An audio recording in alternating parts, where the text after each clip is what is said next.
જય આદિવાસી। આજે આ ધાનપુર તાલુકાની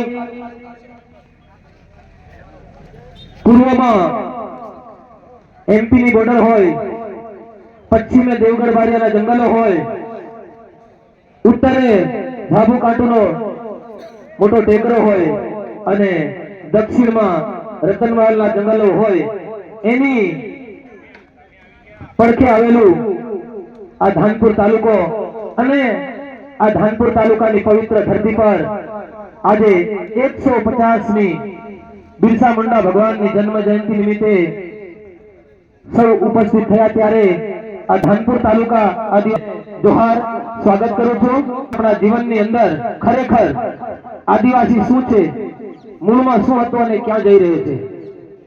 ધર્મ, જાતિ, પક્ષ, પાર્ટી આ બધી બાબતોમાં વહેંચાઈ ગયો છે। આમાંથી બહાર આવી અને આપણે ધીરે ધીરે આપણી આદિવાસી સંસ્કૃતિને બચાવવાની છે, આપણા રીત રિવાજોને બચાવવાના છે, આપણા દેશના આદિવાસીઓને બચાવવાના છે। હું એવું કહીશ કે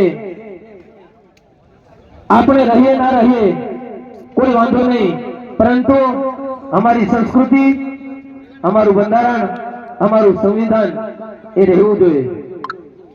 देश की शान, देश की हम देश की संतान है।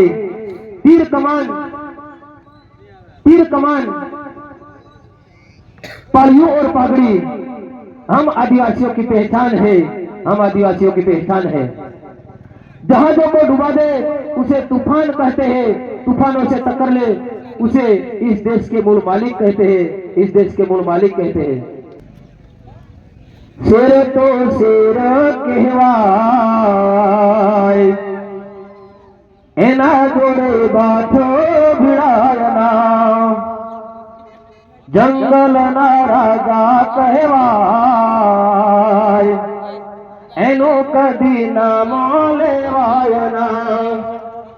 दाऊद के पंचमहाल होई भले, दाऊद के पंचमहाल होई भले, रतनमहाल आदिवासी के वाय एनो कदी नाम लेवायना, जंगल ना राजा के वाय एना साथे बाथ भिड़ायना। आदिवासी मूल मालिक केवाय एनो कदी नाम लेवायना। गुजरात होई के महाराष्ट्र होई भले, एमपी ना आदिवासी केवाय एनो कदी नाम लेवायना। जय जोहार, जय आदिवासी, जय।